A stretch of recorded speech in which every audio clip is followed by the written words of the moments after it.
back at it with another video. This is how I came to discover my ultimate bias group, BTS. So actually this was the first video I found of them way back. I was just like searching through YouTube, you know, just how you end up on random stuff, and I saw this dance practice video for BTS No More Dreams, and I was like, at the time I didn't know who BTS was, didn't know what K-pop was, and I just saw this. I'm like, this song sounds so Americanized, and like, who are these guys doing this choreography? And I just became hooked. And then I kind of looked into them a little bit, watched their other songs and music videos, and I was like, okay. So I was definitely, didn't really know what K-pop was as a whole, but just them, I was just like checking out their other stuff as well. And it's crazy to go back and to look, because they definitely started at a more hip-hop and R&B feel, like the song No More Dreams. And now, like, as they go on, they still do hip-hop as well, but they definitely have broadened their music spectrum to more pop and dance, and definitely softer sides too.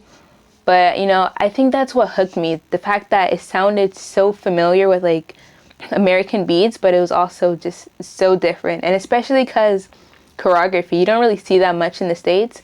So, I mean, I was just hooked on, like, everything. And also, when I first learned that there were 7 members, I was like, what? 7 members? That's a lot.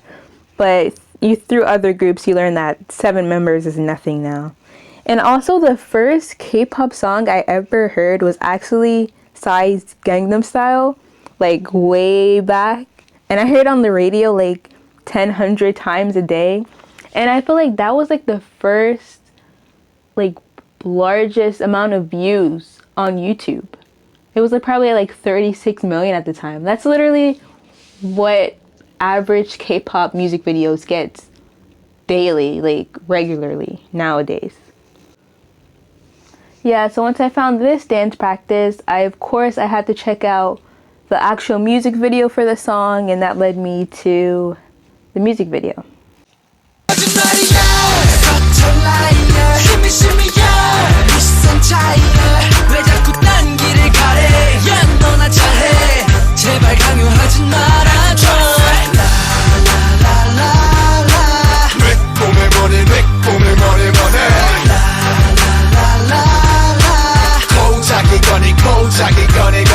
I definitely played this music video a lot, especially the intro, because like it has their names and faces, so I was trying to like, you know, decide like which name goes to which face so I can know them, as well as like picking my bias. I don't think I knew what the term bias meant, but I was like picking my favorite. So definitely the intro helped me like know like I can match a name to their face basically. Yeah, this song is definitely a throwback. They're so like different now. But they also have covered this song again in the future, which is cool. So I remember kind of like looking at and getting into BTS around 2015, because Fifth Harmony was a group that I really liked, and I was like with them from the beginning. And there's a point where BTS actually had an interview with Billboard in 2015, and they were like talking about Fifth Harmony. When I first listened to the song, I thought, wow, this is crazy. This is now my favorite, you know, this is my new favorite. So I really want to, you know, get to know about them. And I think they're so good. I just love that song. So me already watching Fifth Harmony, and then they come up, I was like, what? It's just so amazing when your faves talk about your faves. It's just something so special about it.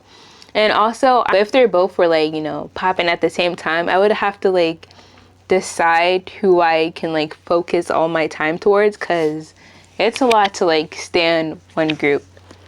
It's kind of weird talking about these two groups, especially because like I feel like K-pop's like a whole nother world, but maybe not too much, because there's like a lot of collaborations nowadays, like with US artists and with K-pop artists.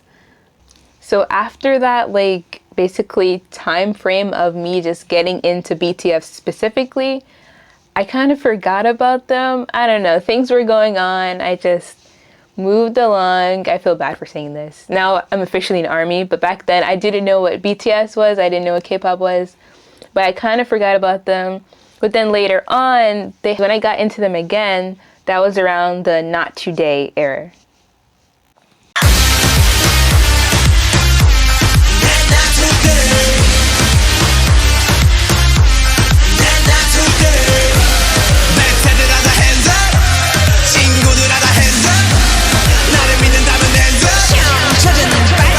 Had like this like Asian culture month on like Comcast on demand, like not sponsored.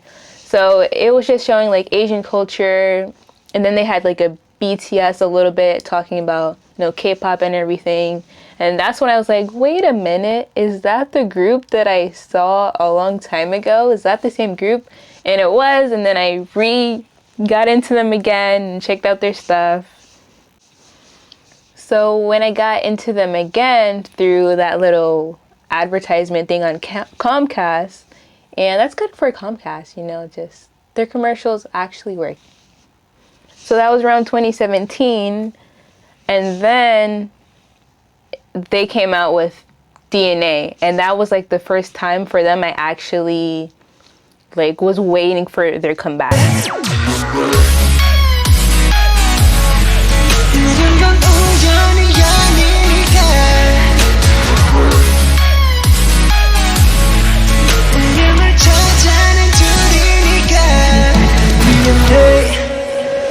So I officially would say that I started to stan officially BTS in late 2017 around DNA era. And I feel like I became an ARMY then. But before I was kind of like dabbling into them, like listening here and there. But I also, once I like officially was like, you know what, I'm gonna like keep up with these guys, I also like check out all their old stuff. And I feel like at one point I listened to every single one of their songs, but it's probably like impossible now because they have so much, especially in different languages. And my bias is Jungkook, and I really got to see like the members' personalities like through time, and especially like in the darker era, they're kind of seen like this bad boy, but now it was kind of like they evolved into like broader things. I feel like that's why RM changed his name. Anyways, thank you guys so much for watching. Make sure you subscribe, and I'll see you in another video.